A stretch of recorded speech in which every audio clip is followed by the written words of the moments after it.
today, demanding an end to Elon Musk's hostile takeover of our government. And Senator Chris Murphy, Democrat of Connecticut, joins me now. Senator, you and I've had you on this program probably hundreds of times at this point through the years, and you're generally fairly even-keeled, just in your sort of disposition. It's been notable to me you have not been particularly even-keeled over the last few days about what's happening. When you say we have days, like why is your alarm level as high as it is? So I just think there's a tipping point at which you can't get your democracy back. And I see all of these very purposeful lines of effort that the Trump administration and Elon Musk are taking. And I think we just have to be right now, at this moment, on red alert mode. And what I see, right, is the normalization of violence. I don't think you can underestimate how impactful it is when you're thinking about going out to a protest and you might get beat up by somebody who has immunity for violence in Trump's name. Right. I don't think you can underestimate the impact of what's happening in our media infrastructure, where major platforms are either under the direct control or influence of the administration.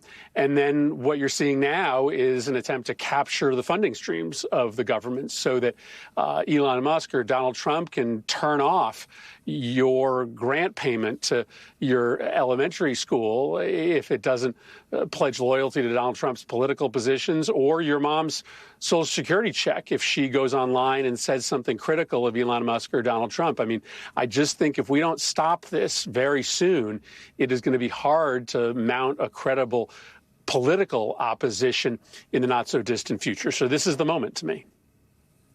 I'm gonna do my best here to muster the most plausible argument in defense of what Musk is doing and present it to you and get your response. So and this is not how I feel, but here's my best go at it. The president was elected. I think we both agree on that. Everyone does. He is the rightful president of the United States. He is the person who runs the executive functions of the federal government. He has tasked or delegated this to Elon Musk, so there's some Democratic accountability, as reporting the chief of staff. And they're doing this under his aegis to go and implement the president's agenda throughout the vast federal government. So there's Democratic accountability here. What do you say to that?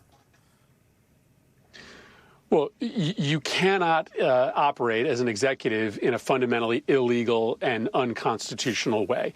For instance, the Founding Fathers were very, very confident that the spending power of the United States should not be lodged solely in the executive branch because they knew that that was fundamentally corrupt. They put Congress in charge of deciding how to spend money and any conditions placed upon how that money is spent, because they knew that if somebody did what Donald Trump and Elon Musk are doing right now, that they could use that money to punish political enemies and to reward political friends. It is not lost on anybody that Donald Trump has only criticized projects in Democratic states with Democratic governors. If you look inside these agencies, it tends to be the programs being turned off that are projects that support progressive or Democratic agendas.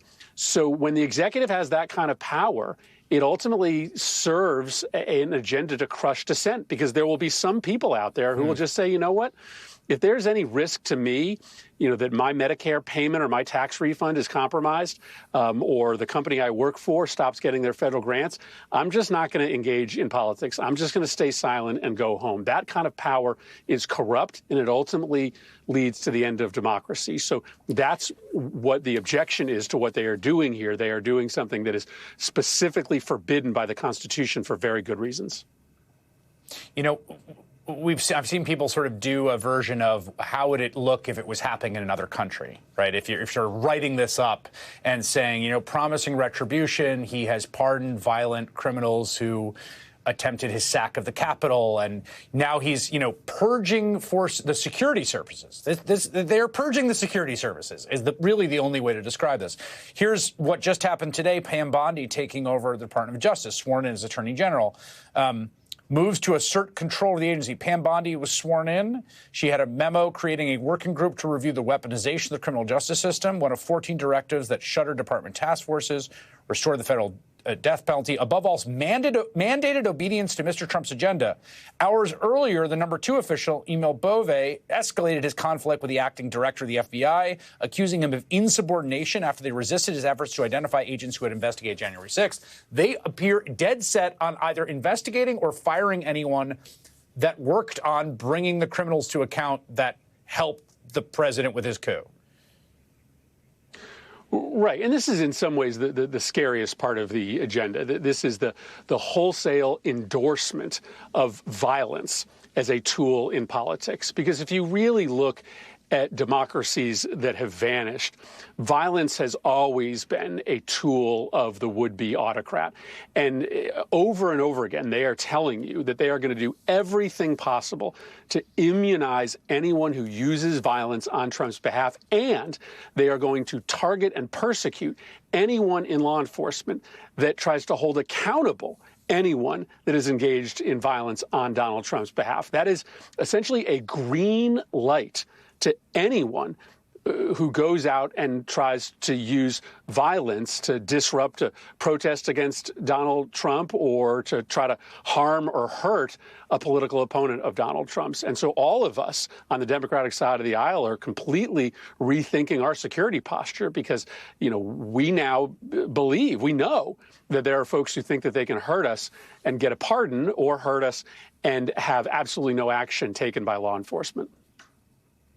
Yeah, that is chilling. It's important, though, I think that we're seeing the fight in Democrats and everyone to hold on to this democracy that we do have in this very fraught moment. Senator Chris Murphy, thank you very much. Appreciate it. Thank you. From the recent high school grad to the January 6th conspiracy theorist to the self-described, and I quote him here,